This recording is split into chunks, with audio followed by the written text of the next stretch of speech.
নমস্কার, আমি পূজা। আজকে কিন্তু তোমাদের সাথে কোনো মেকআপ হ্যাক্স বা মেকআপ সম্পর্কিত কোনো বিষয় নিয়ে আলোচনা করতে আসিনি।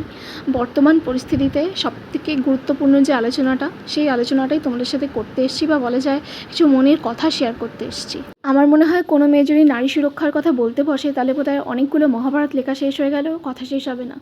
তাই আমি বিশেষ কিছু পয়েন্টের কথা তোমাদের সঙ্গে আলোচনা করতে চাই। সে পয়েন্টগুলো হলো, প্রথম পয়েন্ট সেটা হলো, আমাদের জীবনের 100 ভাগের মধ্যে থেকে আমরা প্রত্যেক দিন আমাদের কর্মস্থলে হোক বা আমাদের যাতায়াতের জায়গায় হোক, পাড়ায় হোক, যেখানেই হোক, ইভেন বাড়িতে হোক, আমরা যদি জীবনে 40 ভাগ কোনো পুরুষের দ্বারা অ্যাবিউসের শিকার হয়ে থাকি। অ্যাবিউস মানে কিন্তু শুধুমাত্র ফিজিক্যাল অ্যাবিউস না, সেটা মেন্টাল অ্যাবিউস, ভার্বাল অ্যাবিউস, যে কোনো অ্যাবিউস কিন্তু হতে পারে। সেখানে 60 ভাগ কিন্তু আমরা অ্যাবিউসের শিকার হই নানাভাবে কোনো নারীর দ্বারা। হ্যাঁ, এটা কিন্তু তোমরা অস্বীকার করলেও পুরোপুরি অস্বীকার করে উঠতে পারবে না। এবার কেন এই কথাটা বললাম সেটা বলি। একজন মেয়ে হয়ে আরেকজন মেয়ের প্রফেশনকে আমরা রেসপেক্ট করতে পারি না। আমি মেকআপ আর্টিস্টদের কথাই বলবো, কারণ অনেক মেকআপ আর্টিস্টদের রিলেটও করতে পারবে। আমরা যারা লোকেশন ভিজিট করে সাজাতে যাই, তাদের প্রায় শুনতে হয়, ও তো বাড়ি বাড়ি গিয়ে সাজায়। কিন্তু ব্যাপারটা হলো, বাড়ি বাড়ি গিয়ে সাজানোটা কোনো খারাপ বিষয় না। আমরা চুরি ডাকাতি করতে যাচ্ছি না বা কোনো খারাপ কাজ করতে যাচ্ছি না। আমরা কিন্তু আপনার সুন্দর বা স্পেশাল দিনটাকে আরও স্পেশাল বানানোর জন্যই আপনার বাড়ি ভিজিট করছি। উপযুক্ত পারিশ্রমিকের বিনিময়ে কাজটুকু করে আপনার দিনটাও সুন্দর করে দিয়ে আসছি, আমারও তার থেকে উপার্জন হচ্ছে। তো এখানে আমি খারাপ কিছু দেখি না। তো যারা এগুলো নিয়ে চর্চা করেন, আমি তাদেরকে বলবো যে চর্চা না করে কখনো না কখনো নারীদের পাশে দাঁড়াতে শিখুন। একজন মেয়ে হওয়ার সার্থকতা একজন মেয়ের পাশে দাঁড়ানো। আমাদের বাড়িতে কিন্তু প্রত্যেকের বাড়িতে অনেক ছোট ছোট সদস্য বা সদস্যা থাকে। তাদের আমরা গুড টাচ ব্যাড টাচ তো শিখিয়ে দিই, কিন্তু তারা যদি কোনোভাবে কোনো রকম নিপীড়নের শিকার হয়, এবং সেই নিপীড়ন যদি বাড়ির কোনো সদস্যর দ্বারা হয়ে থাকে বা কোনো আত্মীয়র দ্বারা হয়ে থাকে, তাহলেও যেন আমরা স্টেপ নিতে পারি, সেই রকম তৈরি করতে হবে। শুধুমাত্র সেই বাচ্চাটিকে বা সদস্যটিকে চুপ করিয়ে দেওয়াটা কিন্তু আমাদের কর্তব্য নয়, শুধুমাত্র সম্মানের ক্ষেত্রে। বর্তমানে ফেসবুকে কিছু পোস্ট দেখছি মার্শাল আর্টস শেখার জন্য মেয়েদেরকে, যাতে মেয়েরা নিজেকে প্রোটেক্ট করতে পারে। খুব ভালো কথা, কিন্তু একটা জিনিস ভেবে দেখুন, আপনি পথে হাঁটছেন একা, আপনাকে যদি 4-5 জন মিলে ঘিরে ধরে, কোন মার্শাল আর্টস দিয়ে আপনি আপনাকে সেভ করবেন একটু ভেবে দেখবেন। তাই সবার আগে যেটা রোধ করা উচিত সেটা হচ্ছে এই সাইকেল অফ অ্যাবিউস। এই সাইকেল অফ অ্যাবিউস কিন্তু বেশিরভাগ ক্ষেত্রে আমরা নারীরাই ছড়াই, ছোটোবেলার থেকে ছেলে মেয়ের প্রতি বৈষম্যমূলক আচরণটা করে। ও ছেলে, ওর এইটা দরকার, ও মেয়ে, ওর এটা প্রয়োজন নেই। এই জিনিসগুলো সবথেকে আগে বন্ধ করা উচিত, কারণ আমরা এই বৈষম্যমূলক বীজটা খুব শৈশবেই ছেলেদের মধ্যে এবং মেয়েদের মধ্যে ঢুকিয়ে দিচ্ছি।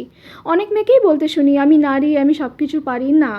আমরা নারী, আমরা সব কিছু না পারলেও প্রতিবাদটুকু যেন করতে পারি, একে অপরের পাশে যেন দাঁড়াতে পারি, এটাই আমাদের স্লোগান হওয়া উচিত। অনেক ক্ষেত্রে, আমি আমার প্রফেশনের কথাই বলছি, মেকআপ আর্টিস্টদের প্রফেশনের কথা বলছি, আমাদের কিন্তু কাজ করে ঢুকতে ঢুকতে অনেক সময় অনেক রাত হয়। সেটা শ্যুট হোক বা কোনো রিয়েল ক্লায়েন্ট হোক, আমাদের লোকেশানে কিন্তু অনেক স্পর্শকাতর লোকেশানে কিন্তু আমরা কাজ করি, অনেক দূরের লোকেশানে আমরা কাজ করি।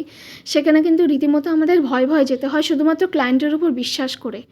আমরা কিন্তু জানি না সেখানকার পরিবেশ কী বা তাদের কী ইন্টেনশন। আমরা কিন্তু সম্পূর্ণটা বিশ্বাস করে, শুধুমাত্র ক্লায়েন্টের উপর বিশ্বাস করে কিন্তু আমরা সেখানে নিজের জান হাতে করে হলেও যাই। তো অনেক মেয়েকে বলতে শুনি বা অনেক কাকিমা বা বউকে বলতে শুনি যে অনেক রাত করে ঢুকছে, কে জানে কী করে, মেকআপে কি এত রাত হয় কি না। আমি একটা কথাই বলি, রাত হয় কি হয় না সেটা বড় কথা না। আপনি যদি এটা চিন্তা করেন যে আমি রাত করে ঢুকছি, আমি কী করে ঢুকলাম, তাহলে আমার মতো চিন্তা করার প্রয়োজন নেই। আপনার মধ্যে এই চিন্তাটা আসা উচিত যে ও সাবধানে বাড়ি ফিরতে পেরেছে তো, পরের দিন আপনি সেই খোঁজটা নেওয়া উচিত আপনার, নাকি অত রাত করে বাড়ি ফিরলে কোথায় গেছিলে সেটা না জেনে। আরেকটা জিনিস হচ্ছে গসিপ। আমরা গসিপ করতে সবাই ভালোবাসি, গসিপ কোনো খারাপ জিনিসও না, কিন্তু নিজের পার্সোনালিটিটাকে এমন তৈরি করে নেবেন না যাতে আপনার দিদি, বোন, ভাই বা আপনার কোনো ছোটো ছোটো বোন বা বান্ধবী আপনাকে নিজের দুর্ঘটনার কথা বলতে দ্বিধাবোধ করে। এইটুকু জায়গা তৈরি করবেন যাতে সে তার কথাটা আপনাকে বলতে পারে এবং আপনি নির্দ্বিধায় সেটা শুনে জাজমেন্ট না করে তাকে সুপরামর্শ দিতে পারেন। আমার মনে হয় যে আমরা যদি মেয়েদেরকে অ্যাবিউজ করা বন্ধ করি, তাহলে পুরুষের এত ক্ষমতা নেই যে পুরুষ মেয়েদেরকে অ্যাবিউজ করবে। অন্তত করলেও সেটার সংখ্যাটা অনেকটাই কমে যাবে। তাই শুধুমাত্র পুরুষ বিদ্বেষী হয়ে লাভ। সমাজটাকে এমনভাবে গড়ে তুলুন যাতে রাস্তায় একটা মেয়েকে উত্ত্যক্ত করলে আরও 10টা মেয়ে আমরা যেভাবেই হোক না কেন পাশে গিয়ে দাঁড়াতে পারি। এরকম 1-2টো দৃষ্টান্ত অন্তত যদি আমরা স্থাপনও করতে পারি, সহজ হয়তো হবে না, তবু আমরা চেষ্টা তো করতেই পারি। এই বিশেষগুলো পয়েন্ট নিয়ে তোমাদের সাথে কথা বললাম। আশা করি তোমাদের আগামী জীবন সুরক্ষিত হোক।